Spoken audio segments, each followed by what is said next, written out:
Good evening, everyone. We are back continuing our Studio Ghibli retrospective. I'm Chris, joined once again with Dale, and we're up to KIKI'S Delivery Service, the 1989 movie directed once again by Hayao Miyazaki, and a first-time watch for both of us. Animation was shit though, weren't it?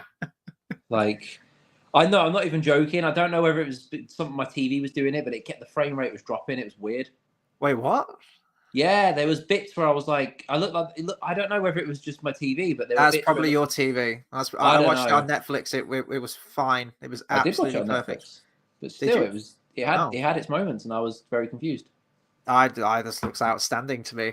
KIKI'S Delivery Service. I knew nothing about this film at all, which is sometimes the best way to go into a film, especially with a lot of these Studio Ghibli films. You're going to get tired of us saying this is our first time watching this film, but I knew next to nothing. I don't even think I looked at the poster for this thing. I think I just clicked it. I saw her flying. Even though I saw her flying around on a broomstick, I never clocked that she was going to be a witch. So that was a huge surprise to me at the beginning of this film. Yeah, She was a witch with a black cat that talked, and yeah, it's very Sabrina. yeah. I was going to say we grew up with Sabrina the Teenage Witch. There was a lot of things, wasn't there? There was Worst Witch. What was that? What was that like 2D animated one for like little baby kids? Was it Pong Whiffy or something? Was I she a have no witch? idea. But then we had Harry Potter, And then Harry Potter. Yeah, it was all that stuff wizards growing and up. magic. We got a few comments from Kurt the Gamer. Let's get to a few of these comments, and then we'll jump into our opinions and our discussion on the film itself. Kurt says, I went to a re-release of this film last year. It was my first time seeing the film. Oh, that's really cool. What compelled you? Oh, hang on. He's going to answer this in the next thing. Up until then, the only Ghibli film I'd seen had been Spirited Away. Yeah, I think you're going to really like that one when we get to that. Seeing Kiki made me seek out and view other Ghibli films, and Kiki is now one of my favorite films of all time. It was the subtitled version, by the way. The English dub is definitely great, but I'm not sure I would have enjoyed this film quite as much if the dub had been my first viewing.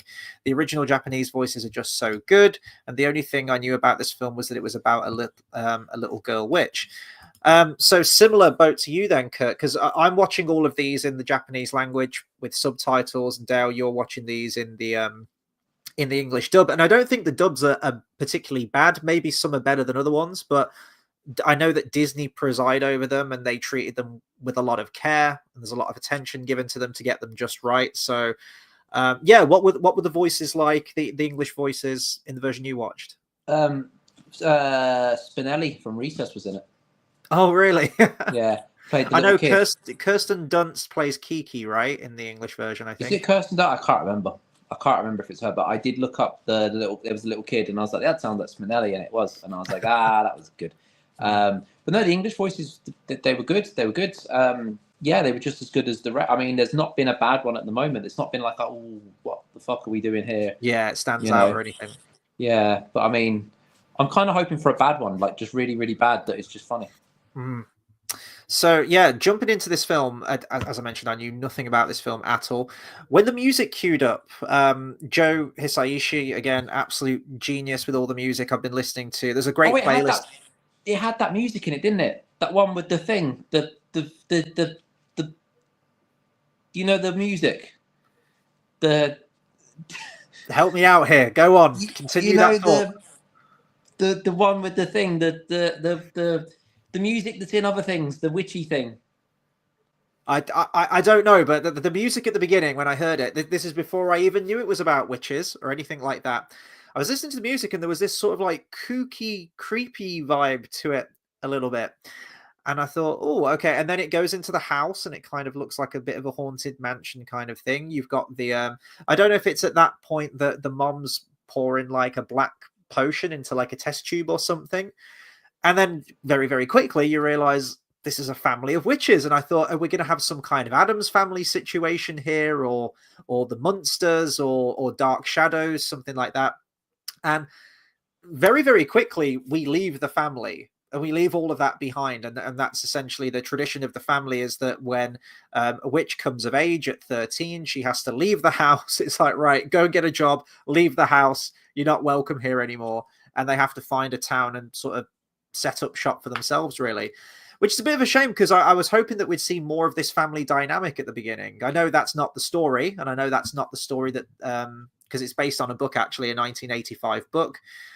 Very episodic, apparently, and the film, this film is very, very different from the book. It's almost a completely separate thing. But yeah, I don't know. I was expecting to spend more time with the family, and that was probably because we're relatively fresh off the heels of My Neighbor Totoro and that family dynamic and staying in that one place. But yeah, it very quickly moves away from that. She almost gets hit by a bus. She does. She does. Credits. Yeah, that's it, and it just ends. Yeah. But yeah, no, I think a lot of the characters were great in it as well. I mean, again, I didn't like the kid with the thing, with the bike and the propeller on the bike. You know, I don't know what you want to call it. Tombo. Yeah, but it reminded me of, you know, the dudes in the hats with the propeller, and I'm like, why? It reminded me of that kind of guy. But he looked like Wally. He looked like fucking Waldo.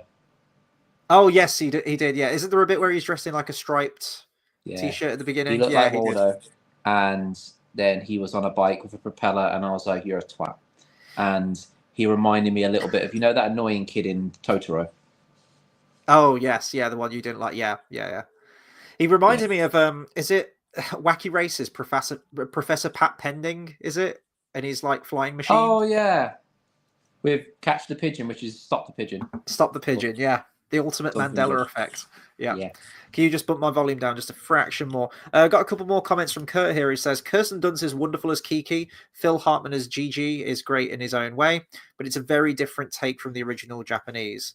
And no, her mother is a witch. Her dad has no powers. Yeah. So she's half Muggle. And she a half-blood. What I really loved about this film, and I think quickly what I'm appreciating a lot about these Studio Ghibli films, and they all have different plots and whatnot, but the films that are just about a slice of life, a day in the life of a character, there's no massive, crazy, overarching plot. There's not really a villain who's chasing our characters down. There's a place for that, definitely. And if, you know, Castle in the Sky, you have that villain character who's trying to like conquer the castle and reign over humanity.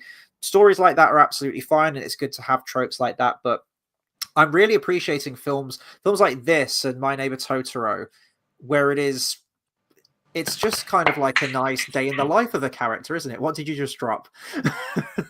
There was a bottle next to me, and I went like that, and I smacked it. But it's all good. It's all good. Because I know you like films like this, don't you? I know we've talked about very different, but like a Tarantino film, Once Upon a Time in Hollywood, where it is pretty much just that. It's just going about their day. Yep, with a serial killer in the midst. Yeah.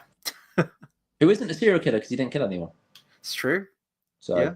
Charles Manson should be free. No, he shouldn't.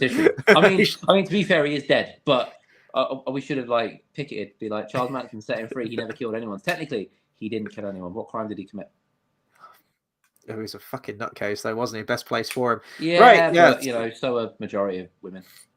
Wow. I really liked Kiki's character in this. I thought she was a really charming, tenacious character. I think the good thing about her as well, she was quite varied. There wasn't just a one-dimensional, which you get a lot of these. There's a lot of movies, forms of media that have characters that are very one-dimensional, and that can still be pulled off very well. I think there's a lot of characters, which I was thinking about this the other day. There are a lot of characters in things where, I mean, obviously there's so many things we've watched or reviewed or anything where you think that character is so one-dimensional, there's nothing to them. But there's also a lot of things where you've got this one-dimensional main character, but they don't seem one-dimensional because they actually pull off their personality traits really, really well, and you really like them being around. So you don't necessarily think of them as just this one-dimensional, they've got no personality about them. So it's done really, really well.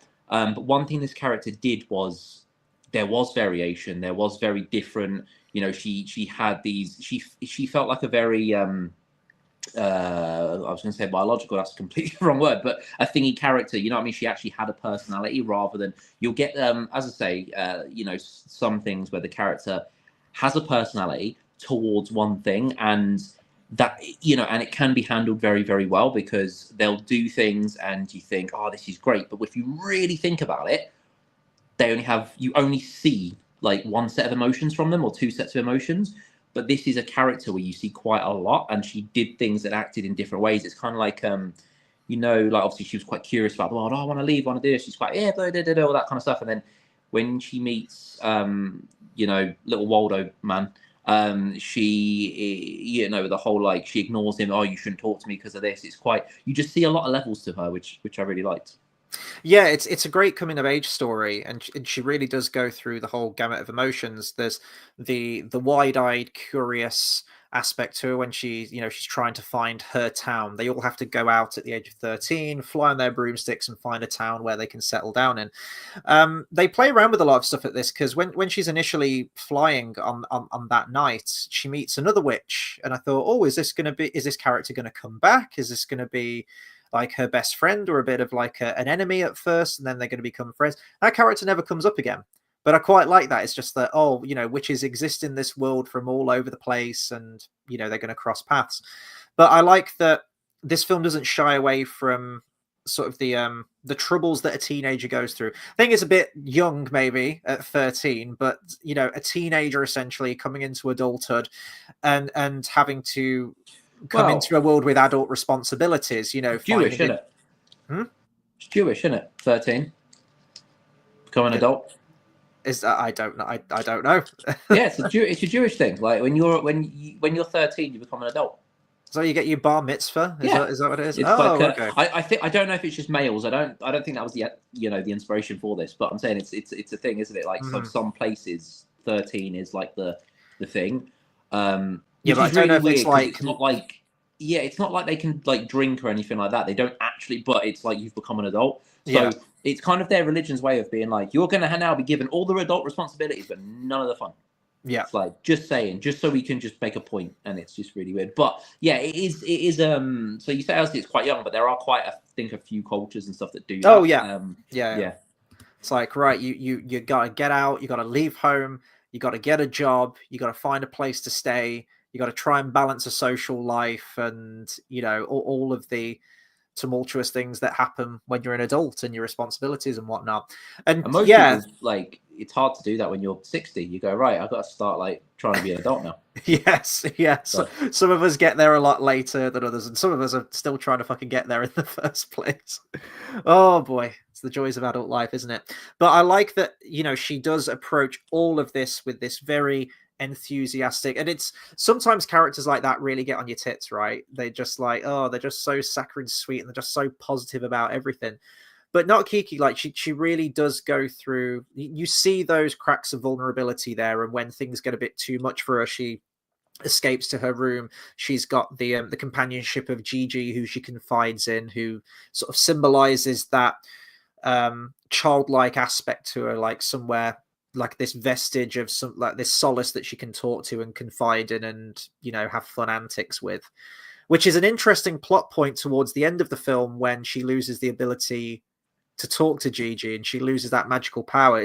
It reminds me of that moment from Spider-Man 2 where he has the psychological effects of not wanting to be Spider-Man anymore, and he loses the ability and whatnot, loses his mojo essentially as the character. I loved all those aspects. So throughout the course of the film, you get a very well-rounded, and despite the fact that it's a witch, a young girl flying around on a broomstick and very larger than life, it's a very, very realistic depiction of the emotions that you go through and the sudden change from childhood life into adult life. And I think it's just packaged together in a very quaint, nice little film, isn't it, this one? Yeah, it's a very it's just a very nice situation. It's a very fun-loving, heartwarming kind of thing. It's not. I don't think there's much sense of dread in the film. Not really. I guess it would be there's a couple of aspects that are added to the actual book. You've got the moment with like the crows in the forest when she drops the toy and she's trying to get there, and there's a little bit of peril you've got there. Your conflict here and there, but it's not. Yeah, it's quite. All the characters. No one's in danger, are they? No, this is what Kurt says here. The film gives me similar vibes as Winnie the Pooh. Yeah, it's sort of like, again, like My Neighbor Totoro, that there is dread there in the sense of these larger adult responsibilities that are coming in, but then you've got to just either get through it or find somewhere that you can whether it's through art or whether it's just through childhood fantasy, a world that you can escape to, essentially. And there's a lot of similar themes with that in this. But I love that Kiki's just this very hard worker, and I guess the sense of peril is towards the end where everything just gets a little bit too much for her. I don't initially know what sets her off, because she wakes up one day and all of a sudden she just can't talk to Gigi, and I think it's right after that she meets with that guy, and he says like, come and meet my friends, but she doesn't get on with the friends, and she's like, no, I'm gonna leave. I thought we were having, she basically says like, I thought we were having a heart to heart, just us two, and these kids have been picking on her a little bit, haven't they? They've been quite critical of the way she dresses, that she doesn't fit in, she's quite different. Again, very teenage, going into adult things where you have like bullies or people that you don't get on with, or clash of personalities or whatnot. So yeah, I guess it's self-doubt. But even beyond this, there were moments in this film that really hit me last night. Weird tangent. When you're playing guitar or something, or it could be any artistic pursuit or whatever, and there's one night, like, it's just, things just aren't working. You were playing at this speed, you were playing this song perfectly the other night, you've turned up to it tonight, and it's just, you've hit a wall. You can't get faster. Things are falling apart a little bit. You've hit a bit of a block. And there's a moment this is the moment where Kiki's going through all this self-doubt, and she goes to, is she called Ursula, the one who's the painter in the woods? She's called Ursula. Not the Sea Witch. She doesn't go to the Sea Witch, but she goes. It's such a horrible fucking name, though, isn't it? Who calls their kid Ursula? Like, it's like, it always got me in George of the Jungle. It's Ursula as well, isn't it? The love interest. A disgusting name. It's like, nah. Is that just because we're used to the Little Mermaid, and that's where we attach that name to? It might be, but it's just a disgusting name. It's just like, why do it? It's like mating with a black person. Why do it? Mm-hmm. I like how that took a couple of seconds for you to even... That did. Wow. But yeah, she goes to Ursula's place, and Ursula talks about the crisis that Kiki's going through. It's like artist block, and that when you hit a moment like that, you just need to take a step back, do something else, and then come back to it, and eventually you'll find your way with it again. And I don't know about you, because I know that you play guitar as well, or you could attach this to any pursuit in life. It could be anything. It could be writing. It could be painting, whatever it happens to be. That is so true. I think we've all gone through a moment like that, where it's like, I'm not feeling this right now, and that's fine, because the passion's still there. And when I come back to it, I'll come back to it with like redoubled force and be like reinvigorated to come back to it again. I don't know, like, that message in the film just really hit me last night, and really connected with me. And I think it is stemming through a sense of, and Curtis mentioned it there as well, about, I think Kiki is depressed, and she even mentions that at the end, like at the very end, they do the thing with the credits again, where they continue the narrative of the story through the closing credits. I've always appreciated that with the Ghibli films. But there is a little scene sort of midway through, did you watch that, where she writes a letter home to her family, and she says like, I'm doing good, me and Gigi are fine. There are moments where I do still get sad, but I'm happy here. And I thought that is such a realistic, good depiction, because it is a little bit bittersweet. It's like, there are going to be good times, there are going to be bad times. That's life. And I like how it ends with that. It is optimistic, and she'll find a way around it.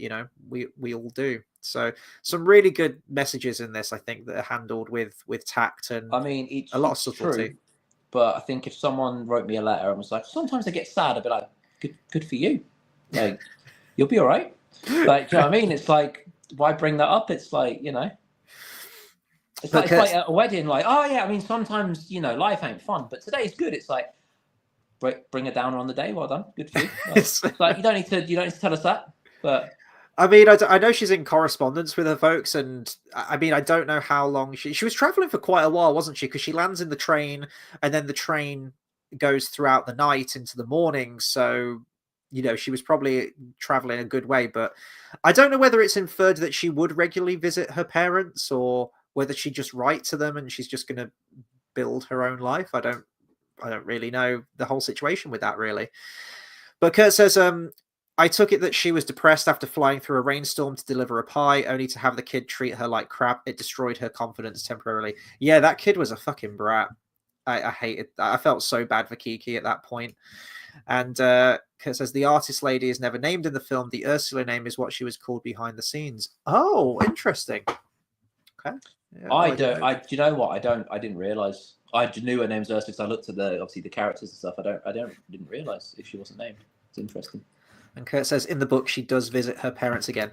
Let's talk about that. So this is based on a book. Aiko, Japanese names, I'm sorry. Aiko Kadona. And apparently the book is very, very episodic. And it's just Kiki going on all of these different deliveries, meeting people, and through the goodness of her heart, she helps them out. And that's pretty much the book. It's just a lot of these, as I say, episodic, disconnected events. Miyazaki came in and he originally wasn't going to be directing this. It was going to be Sunao Katabuchi because Miyazaki was tied up with My Neighbor Totoro, so it wasn't available to direct it. But after seeing a first draft, I think it was like the first draft of the script or the direction they were planning on going in, it didn't match his vision and he didn't like where it was going. So eventually he stepped in and became the director of it. And he did add a lot to the film. Some of the more like action beats or the moments of peril. So the bit with the crows, for example, isn't in the book at all. The whole part with the blimp at the end that's crashing and Kiki's got to go in and save the day, that was all stuff that got added into the mix.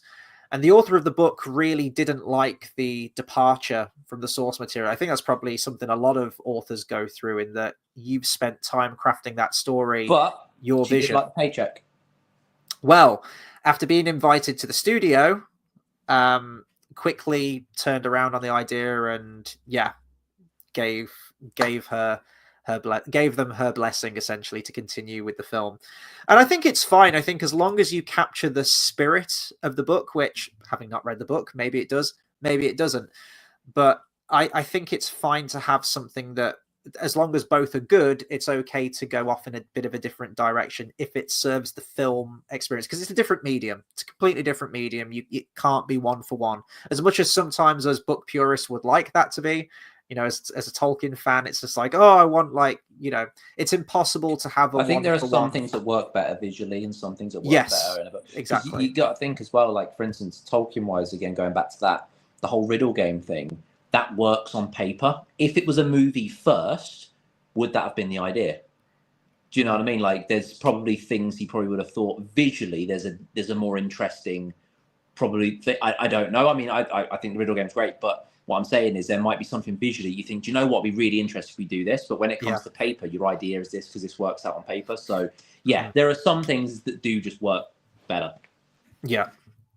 Kurt says, I bought a copy of the book because I wanted to see how the story evolved. The movie is near identical to the book up through the storyline with the toy cat. After that, it tells its own story. Oh, okay. That's interesting. You can kind of see some of those episodic events a little bit, can't you? With the toy delivery and then the bit where she goes to deliver the pie and whatnot. Like, it's all there.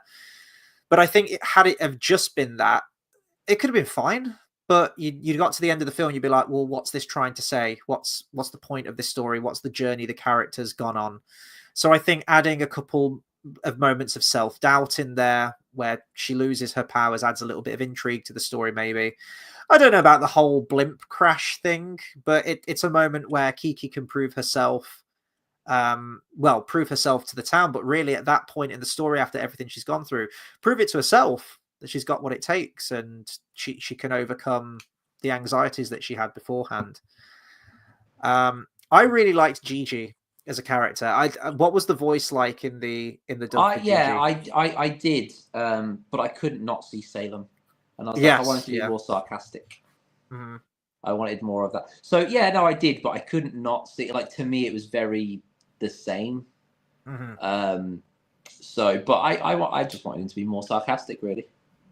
I liked the bit where Gigi has to pose as the stuffed toy, and in the house with the dog character. And I was thinking, you know what? If this was like a Western animated film or something like that, what would you have had? You'd have had this whole like elaborate Looney Tunes charade where the dog's chasing after the cat. What's that movie with the girl? Cinderella. Yes. And with Lucifer. Oh, yes. Yeah, Yes. and be the whole Lucifer, and that's where it reminded me of that whole kind of concept of the little Yeah, I was expecting something like that, like this elaborate chase throughout the home where everything's getting trashed and the dog's trying to get the cat and whatnot and some wacky hijinks, and it really isn't that. I like that the dog just helps them out of the tight situation. And I mean, I don't know what the lines were like in the dub version, if they're complete one-to-one of what I was reading in the subtitles, but Gigi's like, this marvelous dog helps me out here, and I was like, oh, that's cool. And then the dog just goes away and that's it, that's the story. And it's nice, isn't it? It is, yeah. Kurt says Gigi in the English dub is much more sarcastic and snarky in the English dub. Usually people that saw one version first don't like the other. Oh, interesting. That is interesting. Yeah, because used to one, I think, isn't it? Gigi's kind of the voice of reason throughout the first part of that film, which is crucial for the moment where all of a sudden she loses the ability to speak to Gigi. Initially, I thought it was the fact that Gigi had found love. Essentially, Gigi had found a lady cat, and he was like, I'm not going to come with you to town or on your delivery today because I'm a little bit preoccupied here, if you get what I'm saying. I thought it was that Gigi had moved on, essentially, and was creating his own life, his own family and whatnot. And that's why there was the initial disconnect, that he had become more cat-like, I suppose, like a family man cat, if you will.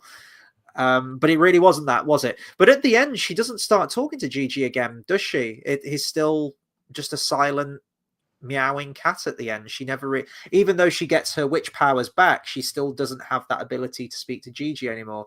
And I guess because Miyazaki said that Gigi symbolizes the the childhood qualities of Kiki. I was going to say it's that whole growing up yeah, and like Hedwig dying in Harry Potter. It's like you're no longer innocent. Yeah, well, it's a bit like, is it at the end of Peter Pan, or is it like one of the sequels to Peter Pan, Return to Neverland, where Wendy's got older and she's lost that? You thinking of Hook? Notion, I could be thinking of Hook, yeah, where she's can't lost remember that what she's notion like of in Hook, but yeah, I know what you mean. And in Return to Neverland, I remember her having, I can't remember which one, but yeah, I know which one you mean. Yeah, because it's Wendy's daughter, isn't it, in Return to Neverland, I think, or something. Yeah. And in Hook, she's just randomly Maggie Smith, who's really old in everything she's in. Yeah, she was. I've never known that woman young. Even now. Yeah, especially now. Kurt says the book would not have worked as a fully faithful movie adaptation. A TV series, maybe, but not a movie. Yeah, if it's a lot of disconnected events, I can understand that. Interestingly, Miyazaki had said that Gigi might still not be able to talk to Kiki at the end, but has left it open to interpretation. Yeah, I think when you're expecting that Kiki saves the day and she's got her powers back and everything's great again, you expect that moment, that reunion at the end with Gigi, where she's like, "Oh my god, I can hear you talking again, and we're best friends again." But you don't get that. So I don't know. I would infer that Gigi would still be around. He's a family man cat now. But Gigi's still able to kind of see her, right? Yeah.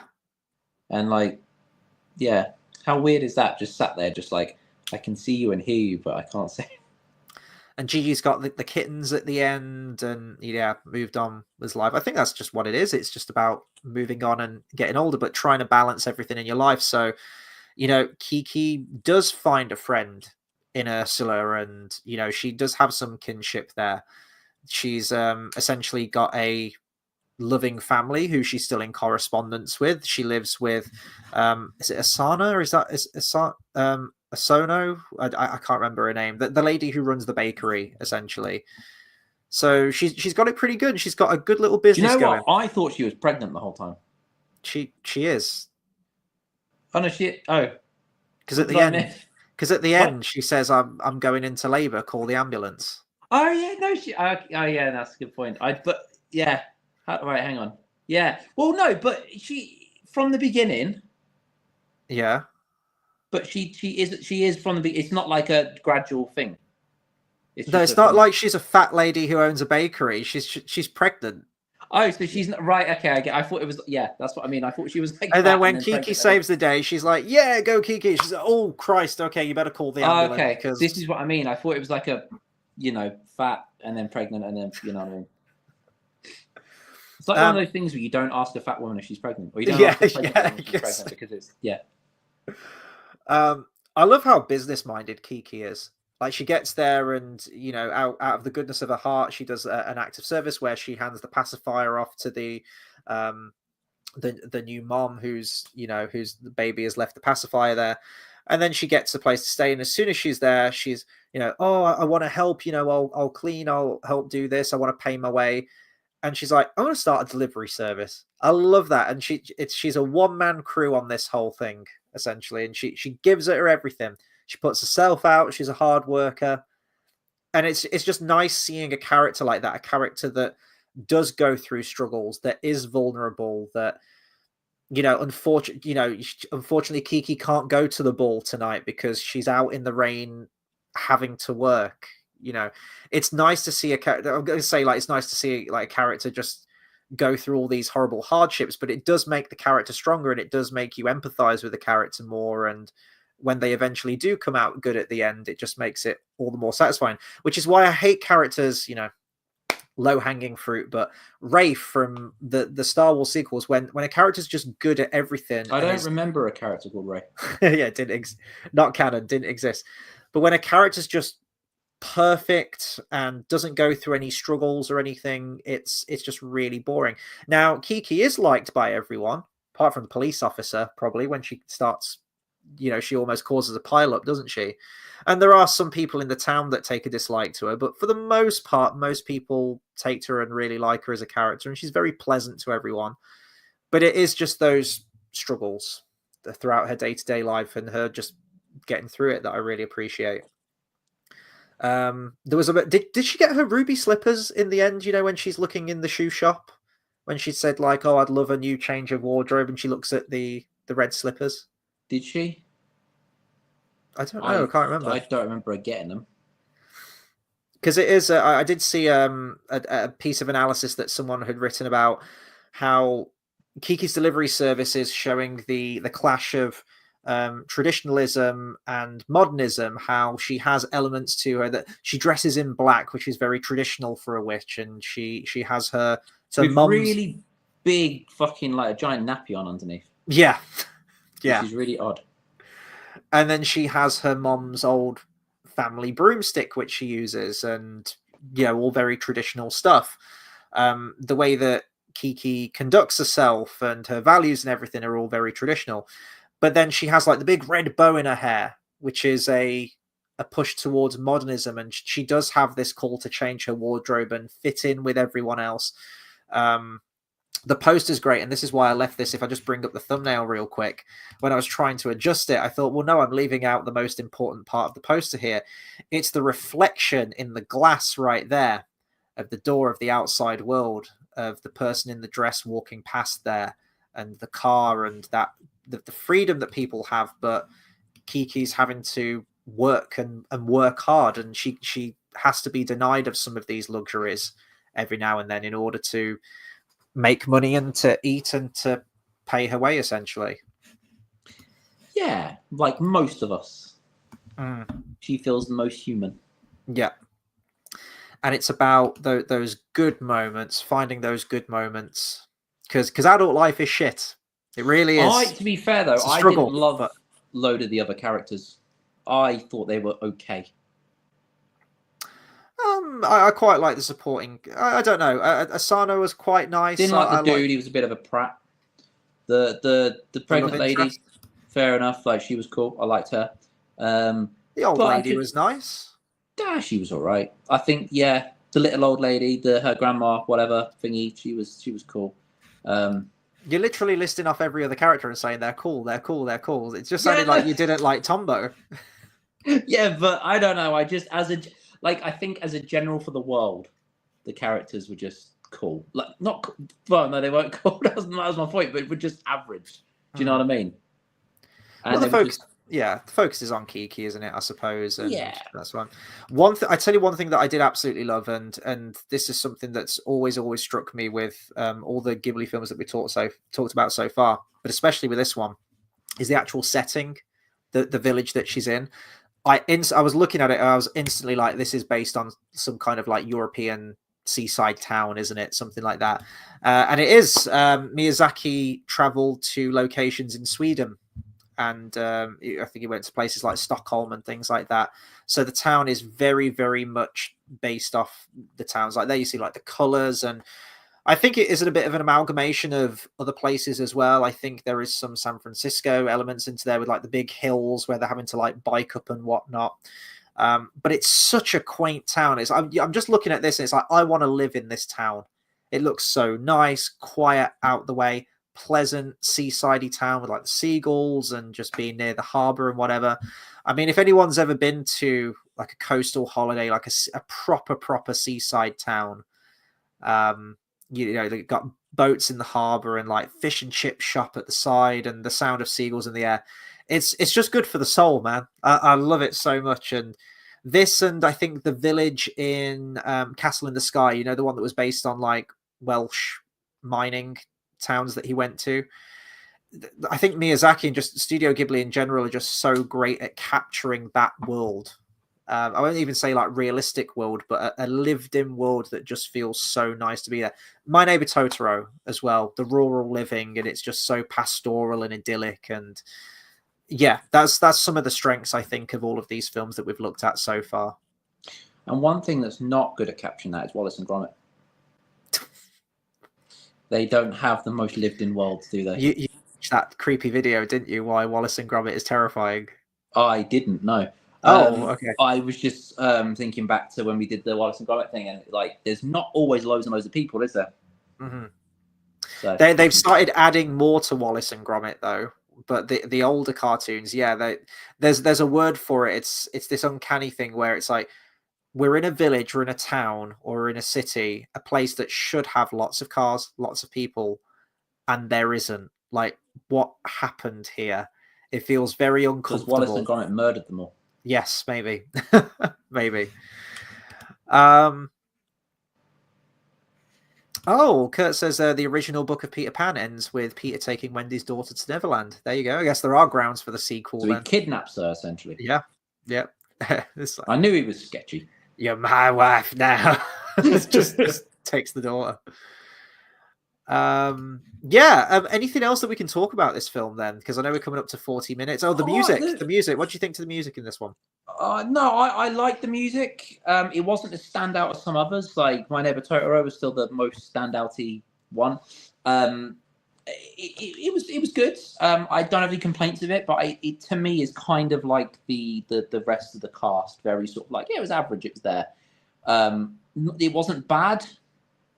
To be fair, I did say I didn't love the rest of the cast, but it was just one of those, like, it was just there, you know? Mm. I absolutely love the music of this one. It's probably not my favorite soundtrack out of all the Ghibli films that we talked about so far, but I love Hisaishi's work. He's just able to take sometimes very, very simple melodies and just the what he does with those melodies, they just become so memorable. And just for me, the music in this just adds to that relaxed, nice and chill pastoral living, nice little humble little quaint town.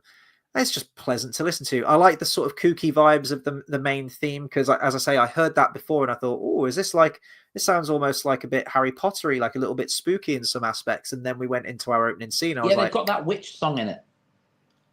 I can't think of it in my head now, but the witch music, that's in it.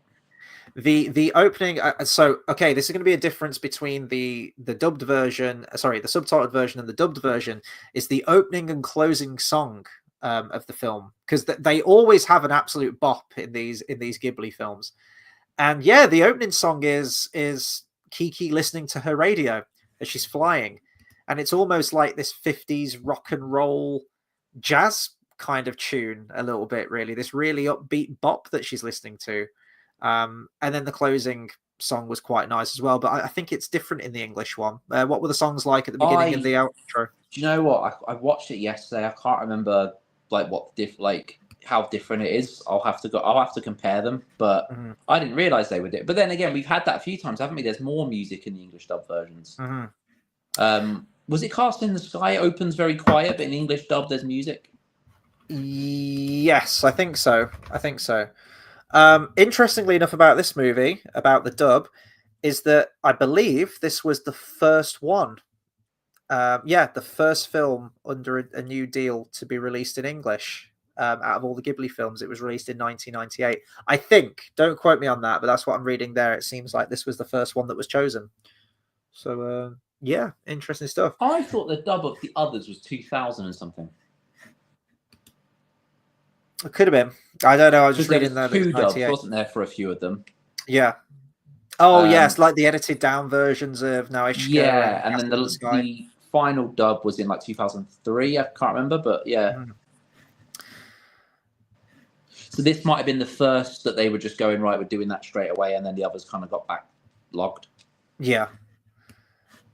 Let's see. Kurt says they've changed the songs back to the original ones on US DVDs post 2010. Oh, okay. You'd have probably got the original ones then. That's fine. Kurt says, I've tracked down the dub with the alternate songs and they're great, but I kind of prefer the original Japanese ones, and I'm glad they changed the dub back. Yeah, I mean, it's difficult to say with dubbed because I like the film to be as close to its original intention as possible, which is why I'm watching them in the subtitles. But I have heard the dubs are really good. I just know that sometimes some things can get lost in translation, especially where they're changing songs like that. Then you're changing the actual mood and feel of the film with stuff like that. I get the need, if you are dubbing the film and you've got a song that's playing in Japanese, then yeah, you probably do need to change it or keep the same song but dub that song that's playing as well. And I know sometimes probably with rights or the original artists and whatnot, that's probably not doable in some aspects, so you're better to just change the whole song in that regard. But yeah, the very few Ghibli films that I did watch before we did this retrospective, where I watched them a good few years ago, I was watching the dubbed versions and I was enjoying them, but I was aware that some of them you probably are losing a lot. So I thought, you know what, when we do this retrospective, I'm just going to do them all with subtitles, and I'm really enjoying them so far. I am hoping by when all's said and done, and we've done all 20 odd movies or whatever it is, and we finish in December, that I will be able to at least understand or speak a little bit of Japanese. If there's like a common phrase that's used or a couple of words that are used throughout all of these films. And we'll see if I can say anything by the end. I went to a orchestra, and this dude was he was speaking Japanese to one of the people, and because it was like a Q&A thing, and he was and there are some words you recognize, and then there were some words you could tell he didn't have a clue what he was talking about. He tried his best though, and he was dressed as Zemnis from Kingdom Hearts. Oh, that's cool. That's cool. On a Studio Ghibli related note, did you see that? I actually don't know if it's started now or if it's about to in a few weeks' time or a couple of months. They're doing a stage show of My Neighbor Totoro. Have you seen adverts for that? I don't know if they've like added music to it and it's going to be a musical, or if it is just going to be a stage production of the film. But apparently they've got like big puppets and animatronics and whatnot. So I haven't seen a trailer for it yet, but if it's good, I wouldn't mind trying to get tickets for that, especially to tie in with all the Ghibli really stuff cool. we're doing. Yeah, that's really cool. Did you see Emma Watson has been banned from driving? I did. That's another piece of news. She needs to sort out her priorities. Only for 6 months, though. Slap on the wrist. I found it funny. I read something about it, and her lawyer said she's in a good position to pay. I'm like, I would gather she's in a very good fucking position. A grand fine. That's just like chump change. She makes that in a day. Exactly. So the fact they're like, oh yeah, she'll be all right. It's like, well, really? Okay, I'm glad. But yeah, no, that sounds that's an interesting one to pick as well. Mm-hmm. Yeah, Carl says it's playing in London. Well, I mean, I'm in London next month for Comic-Con, Friday to Sunday. So if I get there on Friday and tickets aren't ridiculously expensive, it's been a while since I've seen a play. Usually I like to know, I want to hear reviews for stuff like that, especially if it's something I really enjoy. So I haven't seen Disney's Hercules yet. I keep getting adverts for that. I keep getting clips for that. And I'm like, I'm listening to Meg sing, I Won't Say I'm in Love, and they've changed the lyrics and they've added new ones in. I'm like, oh, don't do that. Not when you've got the song. Why? It's like you had it good already. Why have they added new stuff? And yeah, I'm a bit hit and miss Is on it the Disney. do they change it to like, I won't say I'm in love because I'm a strong woman, you say? Oh, Christ, I hope not. Oh dear. No, it was like an extra verse they crowbarred in. I'm like, oh, just don't do Isn't it that. weird? Because didn't they do that with Little Mermaid? They changed the lyrics to what's the song called on the boat? Kiss the girl. That's it. They changed it, but when you look Kiss at the it, girl with your changed, like, consent, of course. You know, it's weird because they've changed like 2 words because yes. it's like, oh, that makes it better. I'm like, what have you done? It's like, are you really that offended by 2 words? It's Yeah, like the weirdest thing. I know. But yeah, like some of the shows that I've been to before, like I went to see Lion King. Fantastic how they did that staging, how they did the animals. No, it's really. I know really it's been good. playing for like 90 years or some bollocks. Like I know it's been going on for so long, but it's never appealed to me. It looks crap. No, it's breathtaking when you watch it. It's really really good. But then I went to see Aladdin, and that was awful. The way they changed the story to that. Some of the performances was good. Like the guy who played Genie was good, and the guy who played Jafar was just chewing the scenery. But yeah, like Iago, if I remember, Iago wasn't a parrot. It's just like a guy, like a sidekick underling. You know, like the thief who he sends into the Cave of Wonders at the beginning of the film, like a sniveling, snidey little thief kind of character. That was the sidekick. I think there's no moment where he turns into the giant snake or anything like that. Yeah, it was just a bit lackluster. Is it as bad though as the Sorting Hat in Cursed Child, where a man shows up and goes, and I'm like, what? What are you doing? Yeah, we're going to turn the Sorting Hat into a guy. So they call him the Sorting Hat still? Is he meant to be a hat? The Sorting Hat. As if they couldn't. He has a hat that he puts on the students, and then he goes, and then he just said, it's really weird, and it's funny because I watched a video of it, and one of the comments on YouTube was just like, yeah, but when it's a play, like you've got to accommodate what you can do in a play. I'm like, you can have a hat and you can have a person in the background talking. That you can easily do shit like that. I don't understand your argument. It was weird.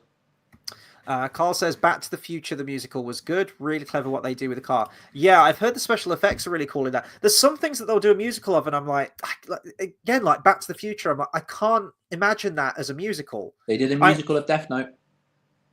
Oh, yeah, they did. That was interesting. It's like Back to the Future. I know you have the 50s stuff. I know you have Earth Angel. I know you have Johnny Be Good, and there's musical bits in there, but not like a Marty, I want you to come to the future with me. You know, the when the spotlight comes down and they take center stage, that's a bit weird to me. You know, let's have a 3-minute song about 1.21 gigawatts or something like that. I don't know. That probably isn't a thing. I'm making that up. There are some things I'm like. And then there's other things like when they did Anastasia on stage for a short spell, and I was like, oh, okay, I'll go and see that. I love Anastasia. That could be really good. I think they should do Jimmy Savile the musical. I think that'll be fun. Good. There's already a theme out there. Now then. Yeah, there's already a theme out there and everything. He's going to fix it. Yeah. What was I saying? Jimmy Savile can. Yes, we can. Oh, that's Bob the Builder. Hey, it works. They're both for kids. And then they did Prince of Egypt, the musical, which I actually didn't hear many reviews about that. I don't know if that was any good in the end, but they're never very long-lived, these musicals. They're only on for a short amount of time, which I suppose is incentive to go and watch them while you can. So yeah, My Neighbor Totoro. Maybe I might check it out. Didn't they do that? I don't know, but it sounds like something they would. I have a feeling they did that, or it was just a stage show of Edward Scissorhands. I think I remember seeing the poster for that. I might be mistaken. Right, I think we'll probably round off there. I need to check what our one next week is. Only Yesterday from 1991. Apparently, that sounds like a song. That's the director of Grave of the Fireflies, Isao Takahata. Is going to be a weird. It's going to be a sad one, is it? I actually don't know. It's 2 hours in length. Well, so there we go. It's the same director. It is. We'll see. He wants to hurt people. Only Yesterday. Right, we'll round it off there. Thank you to everyone who's kept the conversation going tonight. And big thank you to Kurt the Gamer as well for all of the inside information on on this movie and the book as well, Kiki's Delivery Service. It's really cool how you you discovered the film that way, how you hadn't seen any Ghibli films before. You just went along to the cinema to see it. You felt called to it, the re-release, and yeah, now you're a big fan. That's great. Well, Kurt, definitely stick around, obviously, for all the other weeks, and indeed, everyone, please stick around if there's one of these Ghibli films that you've seen that you're a fan of. We're not going to be going anywhere. So more or less, well, I say this every Wednesday. Next Wednesday, we're at a gig, so we need to change the day. This could be our last one. We could both be dead by next week. Wow, that's positive thinking. You don't know. We could be. This could be the last one. Some of these people watching could be dead by next week. This could be the last one they ever see. Oh. So I'm just saying, you don't know. You're just complete nihilist, aren't you, Dale? That's why every goodbye should be really heartfelt.